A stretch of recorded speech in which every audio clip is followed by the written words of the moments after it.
Yes. Hello, friends. Today we will start our second part, beginning of a freedom movement, chapter number 6A, standard 8. But let when we start our second part, first we will discuss about our first part. In our first part, we will see the so many points regarding the freedom movements. Freedom movements में क्या क्या हुआ, किस तरह के नए नए contributions हुए, क्या क्या हुआ, तो वो हम फर्स्ट पार्ट में देख चुके हैं। तो उसमें हमने देखा था कि किस तरह से सेंट्रलाइजेशन हुआ ब्रिटिश एडमिनिस्ट्रेशन को लेके, एंशियन इंडियन हिस्ट्री की स्टडी कैसे हुई, कंट्रीब्यूशन ऑफ न्यूज़पेपर्स क्या था, इकोनॉमिकल एक्सप्लॉयटेशन कैसे कैसे हुआ। देन हमने देखा कि मॉडर्नेट फेज कौन सा था 1885 से लेके 1905 तक, फिर एक्सट्रीम्स फेज देखे जो 1905 से शुरू होकर 1920 तक चले। अब और तो उसके साथ साथ हमने we have to see in the partition of Bengal, then anti partition movements भी देखी। तो उसमें क्या क्या चेंजेस हुए, किस तरह से तिलक को कौन से जेल में भेजा गया, मीन्स हमारे जो तिलक थे, लोकमान्य तिलक जी थे, उन्हें किस जेल में भेजा गया, किस तरह से बिहेवियर हुआ, पूना के एकेडमिक्स के बारे में बताया गया, एपिडेमिक्स के बारे में। तो ये सारी चीजें हमने देखी किस तरह का प्लेग ये हुआ लार्ज स्केल पे। तो अब हम देखेंगे हमारा next topic, that is a 4 point programme of Indians National Congress. अब नेशनल कांग्रेस ने जो ये 4 मुद्दे उठाए, अब ये 4 मुद्दे कौन से थे, कौन से पॉइंट्स उन्होंने बताए। So Gopal Krishna Gokhale was the president of Indian national Congress session of 1905। 1905 में जो हमारे गोखले जी थे, गोपाल कृष्ण गोखले जी थे, वो हमारे इंडिया के प्रेसिडेंट, इंडियन नेशनल कांग्रेस का जो थी सेशन के प्रेसिडेंट बने। और उन्होंने क्या किया, उन्होंने जो एंटी पार्टीशन मूवमेंट थी उसे सपोर्ट किया। बट सेकेंड टाइम दादा भाई नौरोजी जो थे वो प्रेसिडेंट बने 1906 के सेशन में। उन्होंने क्या किया, first time first time he pronounced the word Swaraj, और उन्होंने उस वक्त पहली बार इस शब्द का उच्चारण किया जो शब्द था swaraj. In his presidential speech he gave the message that remained unity tried sincerely and fulfil. उनका मानना ये था कि जो भी हमारे देश की एकता है, यूनिटी है, उसे सिंसियरली मीन्स एकदम प्रॉपर वे में फुलफिल किया जा सके।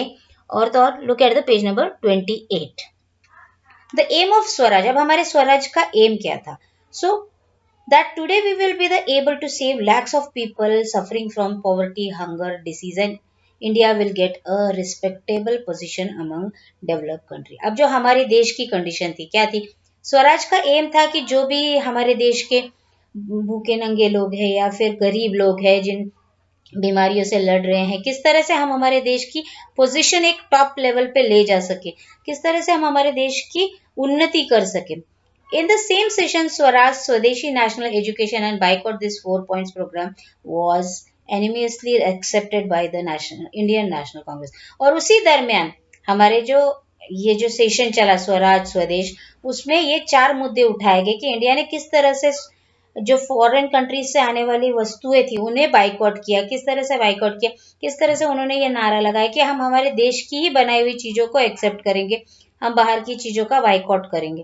Right, due to swadesh movement we will be self sufficient. और स्वदेशी मूवमेंट की वजह से क्या हुआ कि हम हमारे ही राज्य की चीजों को फॉलो अप में लाएंगे, अपनाएंगे। इस वजह से हमारे देश की जो भी है सेल्फ सफिशिएंट मीन्स उनके खुद की लेवल बढ़ेगी।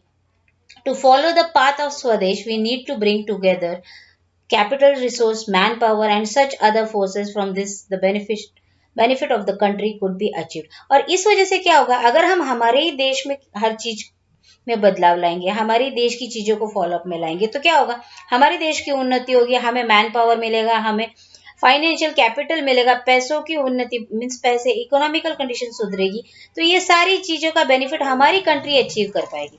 It was decided that boycotting of the foreign goods is the first step and boycott of foreign rules will be the next step। और सबसे पहले मुद्दे उन्होंने क्या उठाया कि फॉरेन से जो भी चीजें आने वाली है उन्हें हम बाइकआउट करेंगे, उनका पूरी तरह से मीन्स निषेध करेंगे कि हमें ये चीजें चाहिए ही नहीं, हम इन चीजों को अपने देश में अपनाएंगे नहीं। और दूसरा नियम था कि ब्रिटिश ने जो भी नियमावली रूल्स बनाए थे, उनके जो भी कायदे कानून थे, उन्हें हम बाइकआउट करेंगे। Due to boycott we will be able to attack the roots of British emperor was the opinion of some leaders। और ये जो मुद्दे थे ये क्या थे कि हमारे कुछ जो नेता थे उनका मानना था कि इस वजह से क्या होगा, हम हमारे ब्रिटिश की जो रूट्स होती है, नींव होती है, उसको हिला डालेंगे। उसे पूरी तरह से डिस्ट्रॉय करने की कोशिश करेंगे. Do you know Gopal Krishna Gokhale found the servant of Indian society in 1905 to create love for the country. और 1905 में हमारे जो गोपाल कृष्ण थे वो उन्होंने फाउंड किया servants of India means society India society 1905 में. और वो अपने देश से बहुत ज्यादा लगाव था उनको अपने देश से. Teach them sacrifice of self interest differences between a region. और उन्होंने क्या किया, उन्होंने सेक्रीफाइस किए, बहुत सी कुर्बानियां दी अपने देश के रिलीजन के लिए. Caste should be destroyed and to create social harmony means एकता होनी चाहिए लोगों में जाति भेद नहीं, मतभेद नहीं होना चाहिए. Spread of education wire the main objects of the servants of Indian society. और लोगों के बीच में एकता का भावना के साथ साथ उन्नति भी होनी चाहिए. और तो और एजुकेशन का भी मीन्स शिक्षण की प्रवृत्ति भी होनी चाहिए. ये सारी चीजों का गोपाल कृष्ण गोखले जी ने उद्धार किया या फिर हम कह सकते हैं उन्होंने बताया. Now difference between a moderate and extremes. अब जो मॉडर्न नेता थे और एक्सट्रीम्स में जो पुराने ख्याल के हम जिन्हें कह सकते हैं ना, जैसे कि उनके बीच के मतभेद किस तरह से, उनके बीच में क्या डिफरेंसेस थे वो हम देखेंगे. The differences between the ideology of Indian national Congress rose to great extent in the Surat session in 1907. अब 1907 में क्या हुआ, सूरत का जो सेशन हुआ 1907 का, वो इंडियन नेशनल कांग्रेस का एक महत्वपूर्ण मुद्दा था. उसमें क्या हुआ, the moderate were trying to keep aside the resolution of swadesh and boycott. अब जो मॉडर्न नेता लोग थे उनका मानना था कि हमें बाइकॉट करना चाहिए चीजों का, एक्सट्रीम. बट एक्सट्रीम का क्या था, try that this opposition should not be successful. उनका ये भी मानना था कि सामने वाले को पूरी तरह से सक्सेस भी मिलना नहीं चाहिए. गोपाल कृष्ण गोखले, सुरेंद्र नाथ Banerjee, Firoz Shah Mehta, such moderate leaders blamed that the extremist leaders are trying to capture the Indian National Congress. और उनका मानना ये था कि ये लोग कांग्रेस को अपने इसमें इंक्लूड करना चाहते हैं, जो मॉडर्निस्ट नेता है. और जो मीन्स एक्सट्रीम्स नेता थे उनका मानना ऐसा था कि नहीं, मैं एक्सट्रीम्स नेता का मानना ऐसा था कि मॉडर्नेट्स हमको कांग्रेस को एक करें. पर उनके बीच की जो भी प्रॉब्लम्स थी उसको सॉल्व करने के लिए लाला लाजपत राय ने एक मीडिएटर का काम किया. उन्होंने क्या किया, उन्होंने एज पर तिलक ओपिनियन, तिलक जी का जो ओपिनियन था वो क्या था कि Indian national Congress was a national platform और ये पूरे देश का एक प्लेटफॉर्म है जिसके जरिए हम लोगों में जन जागरण फैला सकते हैं. Hence it should not be divided. ये डिवाइड नहीं होना चाहिए, एक ही प्लेटफॉर्म होना चाहिए. इस एक प्लेटफॉर्म के जरिए मीन्स कह सकते हैं ना, एक ही जरिया है जिसके थ्रू हम हमारे देश में उन्नति के साथ साथ ब्रिटिश को किस तरह से निकाला जा सके, ब्रिटिश रूल्स को किस तरह से खत्म किया जा सके, किस तरह से स्वतंत्रता प्राप्त हो सके, उसके बारे में बताएं. Okay, during this session, tension increased, and since no compromise was possible, finally there was a split in the Indian Nation. और उसी दरमियान उनके बीच के मतभेदों में कोई कॉम्प्रोमाइज, कोई समझौता नहीं हो पाया. और तो और इस वजह से क्या हुआ, स्प्लिट हुआ, बिगड़ता चला गया. कहते हैं ना, चेंज, दो दो विभाग नहीं होती चली गई. Now super session of the British. अब ब्रिटिश का सुपर सेशन क्या था हम वो देखेंगे. आफ्टर एंटी पार्टीशन मूवमेंट, जो एंटी पार्टीशन मूवमेंट थी, हमने बांग्लादेश की मूवमेंट देखी उसमें, उसके बाद एंटी पार्टीशन मूवमेंट थी. उस पार्टीशन के दरमियान क्या हुआ, तो नेशनल मॉर्निंग डेज सेलिब्रेट हुआ और रक्षाबंधन सेलिब्रेशन हुआ एंटी मूवमेंट में. सो वो सारी चीजों को देखने के बाद इसमें क्या बताया कि ये इन्फ्लुएंस पब्लिक को प्रोटेस्ट किस तरह से किया जाए इस गवर्नमेंट में. Okay, to control this movement the government use the policy of suppression. Holding of a public meeting was legally banned. उन्होंने क्या किया कि लोगों को एक साथ आने ही देना नहीं है, उन्हें बैन कर दिया. मीन्स एक जगह पे सभा नहीं ले जा सकती, किसी को, मैं आपण म्हणतो ना, घोळका नाही तयार करायचा लोकांचा किंवा मॉब नहीं तयार करायचा. Strict punishment will given those who broke the law. और जो भी इस कायदे को तोड़ेगा या कायदे का उल्लंघन करेगा उन्हें कड़ी से कड़ी सजा दी जाएगी. School children were also beaten up. और इस दरमियान जब वो इस रक्षाबंधन के इसमें एंटी पार्टीशन मूवमेंट में या फिर डिसीजन लिए गए वंदे मातरम डिसीजन में, बच्चों को तक मारा गया. मीन्स जो बच्चे स्कूल के स्टूडेंट थे उन्हें भी सरकार द्वारा मारा गया. Many restrictions were imposed on newspaper, many printing press were confiscated on ground of blame of criticize the government. और बहुत सारे न्यूज़पेपर्स बंद कर दिए गए, बहुत सारे प्रिंटिंग प्रेस बंद कर दिए, उन पे ब्लेम लगाया गया कि आप सरकार के विरोध में हो, इस तरह से उन पे ब्लेम करके उन्हें बंद कर दिया गया। Writers and editors were imprison, बहुत सारे लेखक जो थे, एडिटर्स थे, उन्हें जेल में डाल दिया गया। Strict actions where taken against the extremes leader, और जो एक्सट्रीम्स लीडर्स थे उनके खिलाफ भी कड़क कार्रवाई की गई। This lead to a survive reaction in the Bengal, और इसका सबसे ज्यादा प्रादुर्भाव बंगाल में हुआ। The revolutionaries adopt the mean of firing bomb blast etcetera, उन्होंने इस वजह से बॉम्ब ब्लास्ट वगैरह बहुत सी चीजें की। These bomb attack were advocated through the Kesari newspaper by Lokmanya Tilak. The charges of sedition was put on, और ये सारे इल्जाम लाल, जो हमारे लोकमान्य तिलक जी थे, या फिर उन पे ये किए, केसरी न्यूज़पेपर के थ्रू उन पे ये किया गया। The charges of sedition was put on Lokmanya Tilak, for which he has was sent to Mandalay jail, और उन्हें जेल में भेज दिया गया। At a minor for a 6 year, 6 साल के लिए उन पे आरोप लगाए गए। Bipin Chandra Pal was sent to jail and Lala Lajpat Rai was deported from Punjab. और लाल बाल पाल, ये तीन जो नाम हमने देखे, तो लाल लोकमान्य तिलक हो गए, चंद्रपाल, बिपिन चंद्रपाल हो गए, उसके बाद लाला लाजपत राय हो गए। सो इनको तीनों को भी इसमें दोषी करके इन्हें जेल में डाल दिया गया। एस्टैब्लिशमेंट ऑफ मुस्लिम लीग, अब मुस्लिम लीग की स्थापना किस तरह से हुई, किस वजह से मुस्लिम लीग की स्थापना हुई, तो इसमें सबसे बड़ा जो हाथ था वो ब्रिटिश रूल्स का था। उन्होंने क्या किया, उन्होंने रूल फॉलो किया, divide and rule. Divide and rule में मीन्स फूट डालो और शासन करो, तो उन्होंने मुस्लिम और हिंदुओं को एक दूसरे के खिलाफ किया।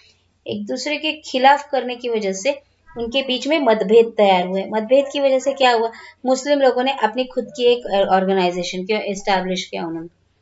सो the British become very disturb looking at the overwhelming response to the Indian National Congress in the anti-partition movement। जब ये एंटी पार्टीशन मूवमेंट है, उस दरमियान क्या हुआ कि जो ब्रिटिश थे वो बहुत ज्यादा डिस्टर्ब में हो गए, परेशान हो गए कि इस वजह से शायद हमारी सत्ता खत्म होती जाएगी। So the British once against follow the policy of divide and rule, और इस वजह से क्या हुआ, उन्हें ये जानकारी होने लगी थी कि हमें हमारी दहशत या हमारे जो भी कारोबार है उसे खत्म किया जा रहा है, तो उन्होंने फिर से उनका कायदा फॉलो में लाया, जैसे कि डिवाइड एंड रूल, फूट डालो शासन करो।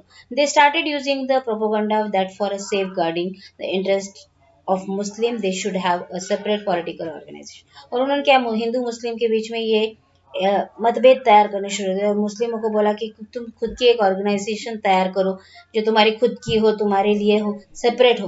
Due to the motivation of the British government, a committee of upper class Muslims under the leader of Aga Khan met governor general Lord Minto, और इसी दरमियान जो मुस्लिम लीग के जो अपर क्लास के जो ये थे, लीडर थे आगा खान, उन्होंने गवर्नर जनरल जो लॉर्ड मिंटो थे उनके साथ एक मीटिंग की। Due to the motivation of Lord Minto and other British officer, the Muslim League was establish in 1906, और 1906 में जब लॉर्ड मिंटो के साथ आगा खान जी की मुलाकात हुई, उसके दरमियान मुस्लिम लीग की स्थापना 1906 में। Now we can see the second topic, that is a Morley Minto act.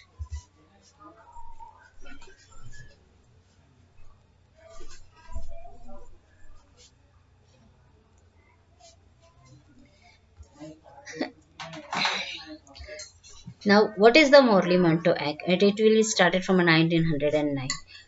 अधिनियम सुधारे गए, किस तरह से उसमें चेंजेस हुए, किस तरह से बदलाव लाए गए। There was a dissatisfaction among the Indians regarding the work of British government. अब ये देखिए, जो भी गवर्नमेंट था, ब्रिटिश गवर्नमेंट था, उनके जो भी रूल्स और रेगुलेशन थे उससे इंडियन लोग सेटिस्फाइड नहीं थे, या फिर उन्हें उनके जो भी रूल्स रेगुलेशन थे उससे उन्हें नुकसान बहुत ज्यादा मात्रा में होता था।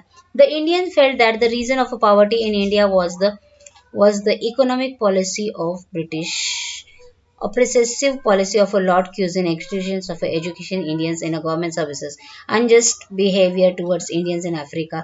All this add up to the dissatisfaction of Indian peoples as a temporary remedy on the discontent among Indians। अब देखिए, जो भी पॉलिसीज थी ब्रिटिश की, उन्होंने क्या किया, उनके बीच में मतभेद, अभी जब अफ्रीका का मुद्दा उठाया गया, गोरे कालों का मतभेद जहाँ पे अफ्रीका में बहुत मात्रा में उठा, तो उस दरमियान मॉर्ली मोंटो ने सुधारना की, उसमें एक नया एक्ट लिया जो 1990 1909 में पास हुआ। उस एक्ट के दरमियान उन्होंने क्या किया, वहां के जो मेंबर्स थे उन्हें लेजिस्लेटिव असेंबली में जगह दी, असेंबली उनके लिए बनाई गई। The same act separately electorals, उनके लिए अलग से एक चुनाव, कह सकते हैं चुनाव में मतदान करने का भी अधिकार दिया गया है। और इसी दरमियान क्या हुआ, elect provide to the Indian Muslims also, जो मुस्लिम्स थे वहां के, उनके लिए अलग से इलेक्ट्रो रोल्स भी बनाए गए, मीन्स इलेक्शंस के दरमियान अपने मत दे सकते। Due to this conspiracy of the British, the seats of division in India were sown. और इसी के दरमियान मुस्लिम अलग हो गए, हिंदुस्तान, हिंदू मुस्लिम ऐसे दो विभागनियां हो गई।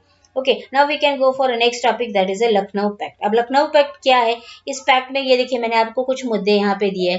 The Indian politics took a new turn with the changes in the Muslim leagues political objectives. अब उन्होंने क्या किया, हिंदू मुस्लिम लीग्स में कुछ अलग चेंजेस आए। उसके बाद 1913 में मुस्लिम लीग्स डिमांडेड सेल्फ रूल्स, उन्होंने खुद के लिए सेल्फ रूल्स मांगे। उसके बाद बहुत से ऐसे चेंजेस हुए जो भी थे, वो हमने लखनऊ पैक्ट में देखने हैं। Now in the Lucknow pact session of Indian national Congress in 1916 under the leadership of Lokmanya Tilak, an attempt was made to resolve the disputes in the Indian national Congress. अब जो भी डिस्प्यूट्स थे, जो भी परेशानियां थे, उसे सॉल्व करने की कोशिश की गई और उसके लिए लोकमान्य तिलक जी ने आगे बढ़ के काम किया।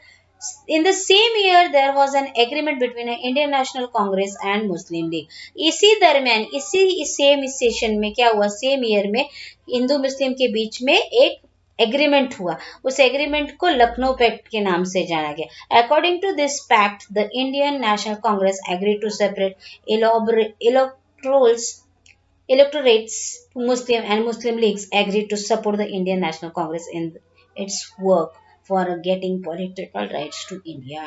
और इसी दरमियान मुस्लिम लोगों को भी, मुस्लिम लीग जो स्थापित हुई थी, उन्हें जो पॉलिटिकल राइट्स है वो इंडिया में मिले, उन्हें भी अधिकार दिए गए जो इंडियन नेशनल कांग्रेस के साथ थे। Right, now we can go for our next topic, that is a home rule movement. अब ये होम रूल मूवमेंट क्या थी, इस होम रूल में डॉक्टर एनी बेसेंट का क्या महत्वपूर्ण साथ था, उनके साथ लोकमान्य तिलक जी जो थे, उनके एक दूसरे के साथ क्या इस होम रूल पे डिस्कशन हुए, वो हम देखेंगे। इन 1914 when Lokmanya Tilak was released from the Mandal jail, जब 1914 में लोकमान्य जी को जेल से छोड़ा गया, उसके बाद उनका फर्स्ट क्या था, तो उन्होंने world war had been begin, उस दरमियान 1914 में पहला प्रथम युद्ध स्टार्ट हुआ था हमारा, वो भी किसके दरमियान, यूरोप के दरमियान। The direct consequence of this war had to be beared by India as well, और इस युद्ध का परिणाम हमारे भारत देश पे भी हुआ। The rate of basic necessary commodities increase, many restrictions were put on the Indians, बहुत सारे रिस्ट्रिक्शंस लगाए गए इंडियंस पे by the British government, British government ने बहुत से नियम लगाए। This lead to increase dissatisfaction in the mind of Indians, और इस वजह से क्या हुआ, इंडियन लोगों के दिमाग में डिससेटिस्फेक्शन, असंतोष निर्माण हो गया इन, और इस वजह से क्या, इस सरकमस्टेंस की वजह से डॉक्टर एनी बेसेंट और लोकमान्य तिलक ने एक नया नियम स्टार्ट किया, मीन्स वो जो था home rule movement. Home rules means self government, means खुद का गवर्नमेंट बनाना। Such movement also began is Ireland against the colonialism, और ये नियम आयरलैंड में भी स्थापित किया गया कॉलोनियलिज्म के अगेंस्ट, मीन्स कहते हैं ना एक शासक के हिसाब से। On similar lines, Home Rules movement demanded right to self-government in India. Annie Besant and Lokmanya Tilak made extensive tour in different part of country, and demand of self-government reached the common people. Tilak firmly started the Swaraj is my birthright and I shall have it. और इसी दरमियान Annie Besant और जो Annie Besant थी और doctor Annie Besant थी और हमारे जो लोकमान्य तिलक जी थे, उन्होंने पूरे देश में घूम के इसका प्रचार प्रसार किया कि सेल्फ गवर्नमेंट होनी चाहिए। और इसी दरमियान तिलक जी ने एक घोष वाक्य किया जो थी कि स्वराज ये मेरा जन्मसिद्ध हक है और ये मुझे मिलना ही चाहिए, कि जो भी कंट्री है वो मेरी है, तो मेरा यहाँ पे बर्थ राइट होना चाहिए। तो ये सारी चीजें इस होम रूल्स मूवमेंट के दरमियान घड़ी जो 1914 में स्टार्ट हुआ था। Now we can go for our first world war and India. अब पहला महायुद्ध और इंडिया, इनके बीच का जो एटमॉस्फेयर था वो किस तरह से असंतोषजनक था, क्या था, वो हम देखेंगे। The war atmosphere in Europe growing dissatisfaction in the mind of Indians, और जो यूरोप का महायुद्ध चल रहा था उसके दरमियान जो इंडियंस पीपल थे उनके दिमाग में पूरी तरह से असंतोष निर्माण किया था। Popularity of home rules movement in such condition, it was necessary for the British to get corporation from Indians. और ये जो होम रूल मूवमेंट था कि सेल्फ गवर्नमेंट का, इस वजह से क्या हुआ कि जो इंडियंस थे to get corporations from Indians, Indian के साथ उन्हें कॉपरेट करना था इसके लिए. But now look at the page number 30. The British government decided to provide some political rights to the Indians. In 1970, Montagu's Secretary of State of India declared that the step-by-step Indians will be given the right to the self-government and responsible politics system. और 1917 में क्या हुआ कि Indian को step by step means एक एक इसके साथ उन्हें ये दिया गया कि तुम्हारा सेल्फ गवर्नमेंट होगा, तुम्हें पॉलिटिकल सिस्टम्स होगा. Tilak also declare that if the government is going to show sympathy and considerable attitude towards the demand of the Indians, only then Indians public to ready to cooperate the British. और तिलक जी का ये कहना था कि अगर सरकार हमें ये अधिकार देती है तो ही हम उनके साथ कॉपरेट करेंगे. This policy of Lokmanya Tilak is known as responsive corporation, और ये उनकी पॉलिसी थी कि इसे नाम दिया गया responsive corporation. Now Montagu's Chelmsford reform act. अब ये चैमलफोर्ड रिफॉर्म एक्ट क्या था? जो 1919 में British parliament pass another act to bring constitutional reform in India. उन्होंने क्या किया? 1919 में कॉन्स्टिट्यूशनल रिफॉर्म हो सकता है. This act is known as a Montagu's Chelmsford's reform act. इस एक्ट के दरम्यान उन्होंने कुछ नियमावली रखी. उन्होंने क्या किया? कुछ गिने चुने डिपार्टमेंट इंडिया को सपोर्ट किया, but financial, revenue, home affairs department उन्हें उनके कंट्रोल ब्रिटिश गवर्नर के पास ही रहेंगे. इन 1919 act did not give much exposures to the demand for responsible government of India, और बहुत सारे रिस्पॉन्सिबल्स नहीं दिए डिमांड करने के बाद भी.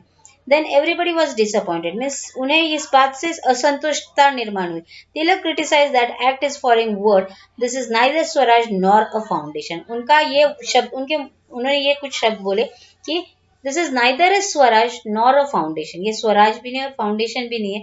The Indian understood that if they have to substitute the British government, then the aggression needs to be more rigorous. Indian got prepared for the new movement, और इंडियन इस नई मूवमेंट के लिए फिर से प्रिपेयर होने चाहिए.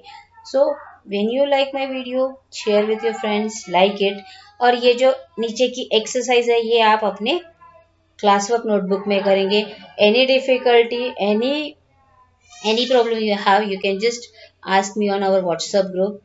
Thank you.